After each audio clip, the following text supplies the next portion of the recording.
दोस्तों स्वागत है आपका मेरे YouTube चैनल इंग्लिश बाबू पर। और आज मैं फिर हाजिर हूँ आपके साथ एक नई स्टोरी लेकर। और दोस्तों आज जो स्टोरी मैं आपके लिए लेकर आया हूँ ये एक शॉर्ट मॉरल स्टोरी है। बहुत ही प्यारी मज़ेदार अच्छी कहानी है, बहुत ही प्यारे मॉरल के साथ। उसके अलावा दोस्तों आज की इस स्टोरी में आपको कुछ नए इंग्लिश के वर्ड मीनिंग सीखने को मिलेंगे, उनकी करेक्ट प्रोनाउंसिएशन के बारे में पता चलेगा। और हमेशा की तरह जो इसका ग्रामर का पार्ट है उसे बिल्कुल डिटेल में कवर करेंगे, तो एक एक स्ट्रक्चर को आप बड़ी आसानी से सीख पाएंगे। तो चलिए दोस्तों आज की इस कहानी को हम शुरू करते हैं। और सबसे पहले कहानी का टाइटल देखते हैं। कहानी का टाइटल है सिली अम्यूज़मेंट। क्या मतलब हुआ दोस्तों? SILLY सिली एडजेक्टिव है जिसका मतलब होता है मूर्खतापूर्ण, और अम्यूज़मेंट एक नाउन है जिसका मतलब होता है मनोरंजन। सिली अम्यूज़मेंट का अर्थ हुआ मूर्खतापूर्ण मनोरंजन। तो दोस्तों ये आज की इस कहानी का टाइटल है, शीर्षक है। और अब मैं इसे पढ़ना शुरू करता हूँ। आप लोगों से रिक्वेस्ट है आप कहानी को बिल्कुल ध्यान से सुने। यदि आज की कहानी में आपको कोई नया वर्ड या फिर नया स्ट्रक्चर मिले तो आप उसे नोट करें, और यदि कहानी पसंद आए तो लाइक भी ज़रूर करें। तो चलिए इसको शुरू करते हैं।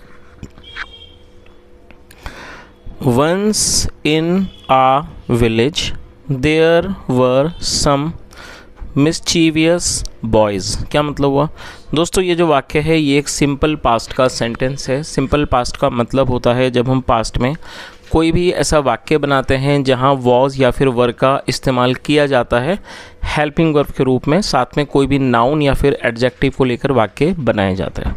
और दोस्तों जब हम सिंपल पास्ट में कोई भी वाक्य बनाते हैं तो ऐसे वाक्यों में कभी भी वर्ब का प्रयोग नहीं किया जाता है। तो इस कारण इसे ये जो सेंटेंस हैं उन्हें नो एक्शन सेंटेंस भी कहा जाता है।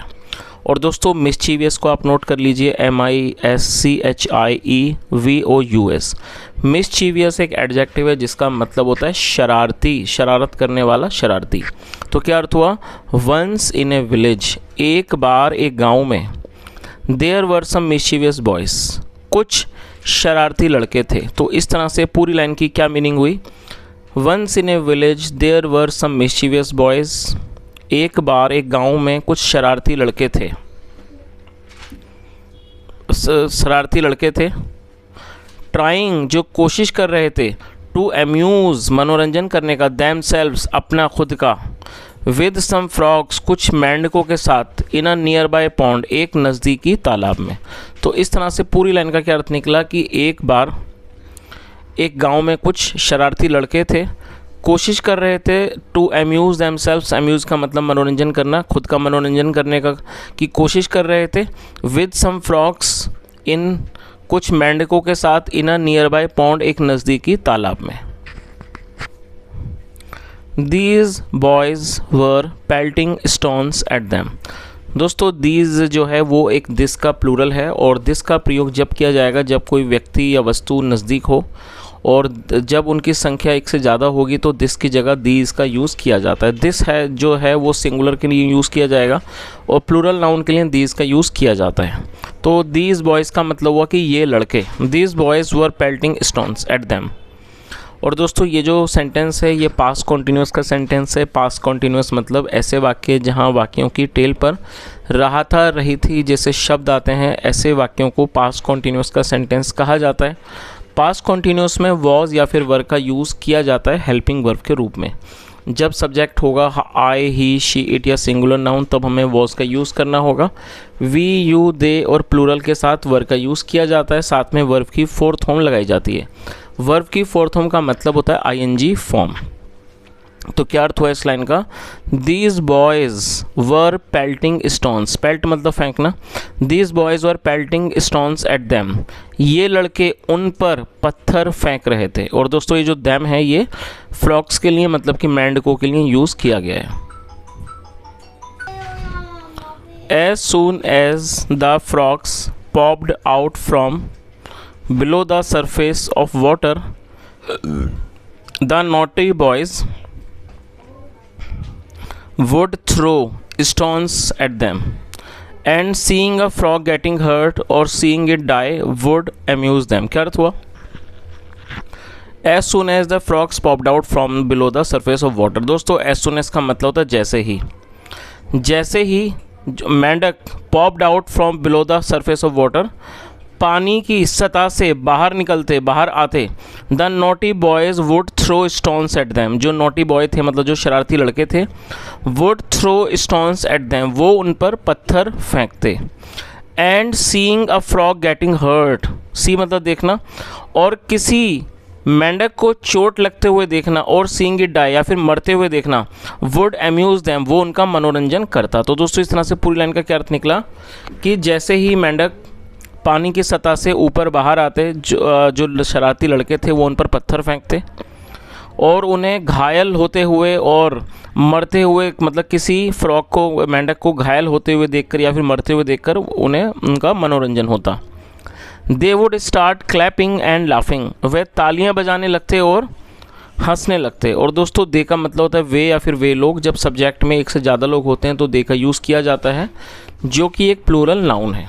आगे देखिए,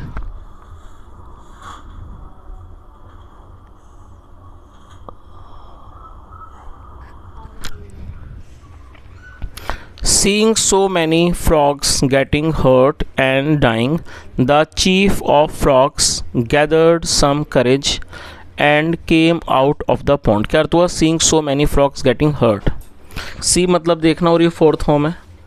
seeing so many frogs getting hurt and dying, क्या अर्थ हुआ कि कई मेंढकों को चोटिल होता हुआ देखकर, मतलब कि घायल होता हुआ देखकर और मरता हुआ देखकर, द चीफ ऑफ फ्रॉग्स, जो चीफ ऑफ फ्रॉग्स था मतलब कि जो मेंढकों का जो मुखिया था, गैदर्ड सम करेज, गैदर का मतलब इकट्ठा करना, जुटाना, उसने साहस जुटाया, and came out of the pond, और वो तालाब से बाहर आया। और दोस्तों ये भी कम की सेकंड फॉर्म में केम। तो इस तरह से पूरी लाइन का क्या अर्थ निकला कि कई मेंढकों को घायल और मरता हुआ देखकर जो चीफ था, मुखिया था मेंढकों का, उसने साहस जुटाया और वो तालाब से बाहर आया।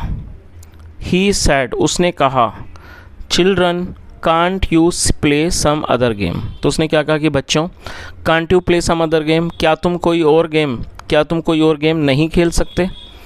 Perhaps you don't realise our plight. और दोस्तों आप इस वर्ड को नोट कर लीजिए, PLIGHT, प्लाइट एक नाउन है जिसका मतलब होता है दुर्दशा, और रियलाइज का मतलब होता है एहसास होना। तो उसने, और परहैप्स का मतलब शायद, तो उसने क्या कहा? परहैप्स, शायद, perhaps you don't realise our plight, शायद तुम्हें हमारी दुर्दशा का एहसास नहीं है। What you think is mere fun and source of amusement for you is death for us. और उसने क्या कहा? What you think is mere fun and source of amusement for you. Source of amusement का मतलब होता है मनोरंजन का स्रोत, मेयर का मतलब केवल। तो उसने क्या कहा कि what you think is mere fun, जो तुम्हें केवल मनोरंजन और एक मतलब जो तुम्हें केवल एक आनंद और मनोरंजन का स्रोत लगता है, इज़ डेथ फॉर अस, वो हमारे लिए मृत्यु के समान है, वो हमारे लिए मृत्यु है।